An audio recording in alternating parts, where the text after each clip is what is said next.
change battery, first you need to remove these two screws. Okay. What type of screwdriver?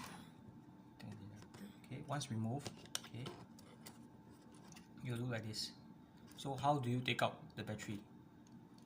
This clip, just gently pull back, and then you pull out the battery like this. Okay, so when you want to change new battery, okay, take note, there's this little golden tip. This tip has to be standing, cannot be lying flat on the surface. So the correct position is like that.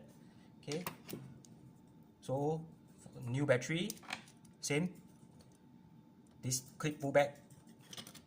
Okay, battery, go below that tip, press in.